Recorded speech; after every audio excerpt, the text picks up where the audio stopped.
Today's world with great changes and complex international geopolitical situation, Hong Kong must seize the opportunity as there's no time to wait before it's too late. We need to consolidate Hong Kong's status as an international metropolis and give full play to Hong Kong's advantages of being free and open to the world, connecting mainland.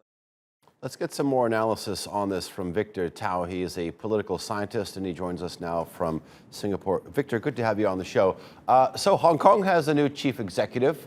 John Lee was the only candidate in these elections. Looking at the events that have transpired, especially since 2019, I mean, is this effectively the end of the one country, two systems principle?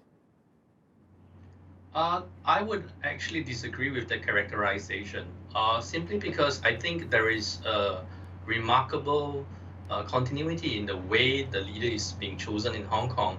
I mean, if we look at Chris Patten, I didn't think they had an election at all. It was just an appointment. So I think it's better and easier for everybody to look at the way the Hong Kong leaders have been chosen since the colonial times, and you will find that there is a remarkable semblance of how these leaders are chosen. They are always appointed by the central government, whether it's London or in Beijing. That's the first thing. And second thing, I think whether it's Carrie Lam or her predecessor, Leung Chun-ying, or Leung's predecessor, Dong Chi-hua, and even today, John, they are always chosen by a committee of people that are loyal to the central government. So in that sense, nothing's changed really.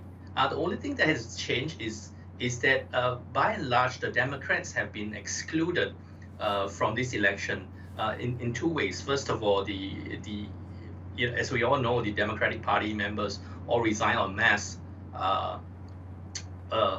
many months ago because of the problems that they had with the national security law.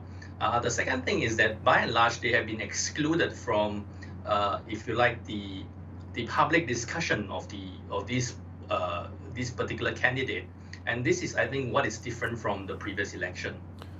So your characterization of the election process is that there was a continuation of tradition. I'm wondering if we're going to see continuity in other things, because Carrie Lam's term was marked by huge democracy protests. We all know what it was, because of the increasing influence of Beijing on Hong Kong. Given the fact that John Lee has a security background and he was credited as overseeing the crackdown in charge, do you think that we're likely to see more? Well, I think you're absolutely right. I think this is the first time that we're seeing national security, or if you like, someone with a very strong national security, if you like, law and order background, becoming the chief executive of Hong Kong. And I think he became the candidate precisely because of his background, and also because of what he did when he was the secretary of in charge of the security affairs. It's likely that the national security law would stay, and John Lee has made no secret that he's going to pursue the Article 23, the passage of Article 23 in Hong Kong's mini constitution, and this, which has to do with national security, and this is something that is very close to Beijing's heart. So I think in going forward, we will certainly expect to see much less of these democratic protests and democratic movements in Hong Kong. But having said that, I think this is probably the new Hong Kong, the new normal in Hong Kong that we all have to accept. You say new Hong Kong because John Lee's slogan is starting a new chapter for Hong Kong together. I'm wondering how you think this new chapter is going to be looking like, because you say that we're going to see less protests. What do you think is going to be his biggest challenges? Well, I think his biggest challenge is to win over the Hong Kong people. Carrie Lam has said that she had to serve two masters, and I don't think she's incorrect on that.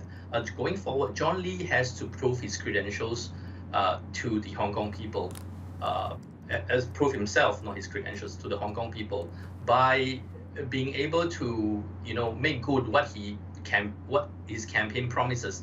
Essentially, he argued that he's going to try and improve the governance in Hong Kong, to streamline the procedures for public housing, to enhance Hong Kong's regional and international competitiveness, and to foster a more caring society. I think these four, if you like, pillars of his campaign platform has to be realized if he is to be able to gain the trust of Hong Kongers going forward. Okay. Victor Teo, political scientist, thank you very much for joining us here on the NewsHour. Do appreciate it.